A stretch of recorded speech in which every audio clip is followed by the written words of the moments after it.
इधर रायपुर के science college ground में चौपाटी विवाद मामला थमने का नाम नहीं ले रहा। चौपाटी के विरोध में पूर्व मंत्री राजेश मूणत भाजपा पार्षद और कार्यकर्ताओं के साथ धरने पर बैठ गए।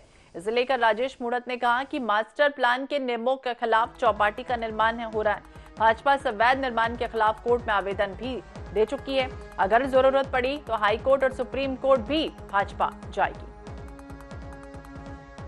चौपाटी का जो मुद्दा है वह लगातार गर्माता जा रहा है। चौपाटी का पहले भी विरोध भारतीय जनता पार्टी के द्वारा किया गया था और आज फिर से अनिश्चितकालीन धरने पर जो है बीजेपी बैठी हुई है। पूर्व मंत्री राजेश मूणत जी के नेतृत्व में सीधे बात करेंगे। सर, रात का वक्त हो चुका है, अभी भी ये प्रदर्शन जारी है। यह अनिश्चितकालीन है। अवैध चौपाटी नहीं, अवैध चौपाटी। नियम कानून कायदों को किनारे रख करके अगर सरकारी तंत्र भी गलत काम कर रहा है तो उसका विरोध होगा।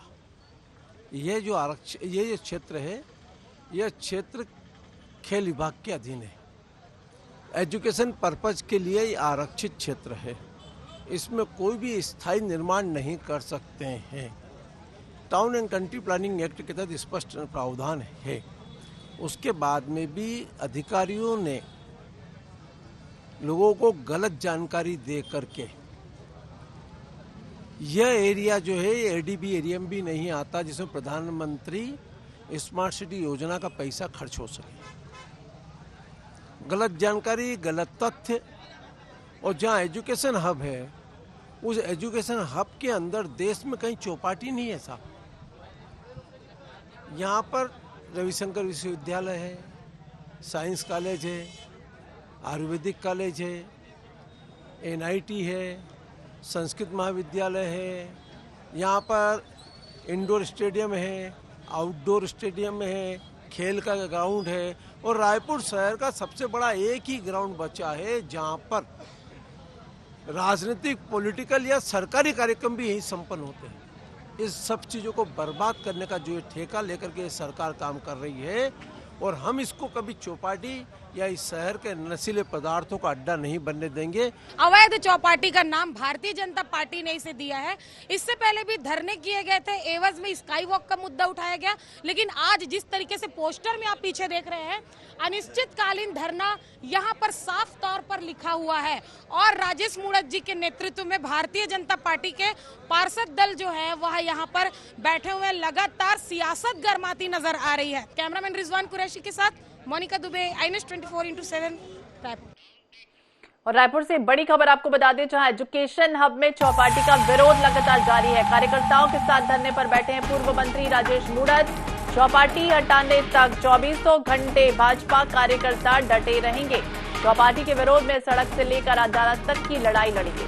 आज भी धरने पर बैठे हैं तमाम भाजपा के कार्यकर्ता और पूर्व मंत्री राजेश मूणत का आरोप है कि यहाँ पर चौपाटी निर्माण जो है वो ना किया जाए, जबकि अपनी दलील कांग्रेस की है कि यहाँ पर चौपाटी खुले ताकि जो बच्चे हैं ज्यादा खर्च में, कई बार उन्हें खाने पीने की चीजें नहीं मिल पाती हैं, तो आसानी से उन्हें खाने पीने की चीजें मिल जाए।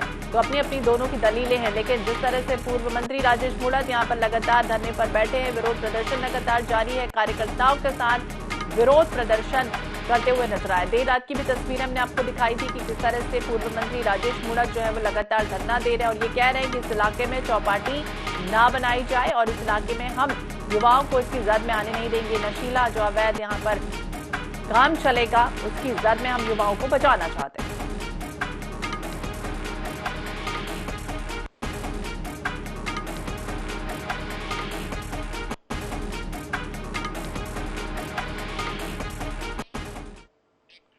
और रायपुर के साइंस कॉलेज ग्राउंड में चौपाटी का मुद्दा लगातार गर्म है और इस विषय पर नेता प्रतिपक्ष मीनल चौबे ने कहा कि चौपाटी के मुद्दे पर सत्ता पक्ष सियासत कर रही है। 3 वर्ष पहले जब इसका उद्घाटन हुआ था तो ग्रीन कॉरिडोर और यूथ हब था। शैक्षणिक संस्थानों से घिरे स्थान पर चौपाटी का निर्माण नहीं होना चाहिए। नगर सरकार ठेले गुमटियों को बलपूर्वक हटाकर अवैध लोगों को बसाने के लिए चौपाटी का निर्माण कर रही है। वॉक या कहें जो ये चौपाटी का जो मुद्दा है लगातार छत्तीसगढ़ में गर्माता जा रहा है और इस पर सियासत भी तेज हो गई है।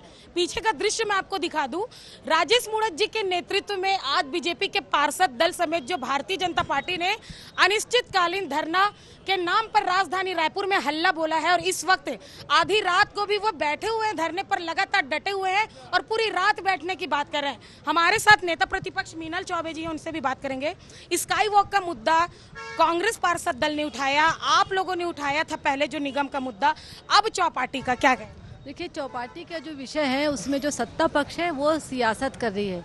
लगभग 3 वर्ष पूर्व जब इसका इनॉग्रेशन हुआ था तो यहाँ पर यूथ कॉरिडोर, ग्रीन कॉरिडोर और यूथ हब के नाम से इसका इनॉग्रेशन हुआ। 3 साल पूरे जनता को धोखे में रखे, जनप्रतिनिधियों को धोखे में रखे और जब 2 साल कोरोना काल बीतने के बाद यहाँ पर हम देख रहे हैं कि यहाँ पर चौपाटी का निर्माण हो रहा है जो कि पूरी तरीके से अनुचित है। चारों ओर से जो स्थान शैक्षणिक स्थलों से घिरा है वहाँ पर चौपाटी का निर्माण है वो पूरी तरह औचित्यहीन है। ऐसे समय में जब पूरा शहर है वो नशे की चपेट में है, तब स्टूडेंट्स और विद्यार्थियों को आप चौपाटी खोलकर क्या संदेश देना चाहते हैं? इस प्रकार के औचित्यहीन निर्माणों का हम विरोध करते हैं। 700 करोड़ रुपए स्मार्ट सिटी के माध्यम से आए हैं और 700 करोड़ रुपए में शहर को कोई बड़ी सौगात देनी थी। जब हम किसी भी निर्माण कार्य या विकास की बात करते हैं तो हमें एबीडी एरिया की दुहाई दिया जाती है कि स्मार्ट सिटी के माध्यम से सिर्फ एरिया बेस्ड डेवलपमेंट ही हो सकता है। देखने वाली बात होगी कि जो ये अनिश्चितकालीन धरना है वह आगे कितना लंबा चलने वाला है और क्या कुछ खास प्रतिक्रिया राज्य सरकार की ओर से आती है। कैमरामैन रिजवान कुरैशी के साथ मोनिका दुबे, INS 24/7 रायपुर।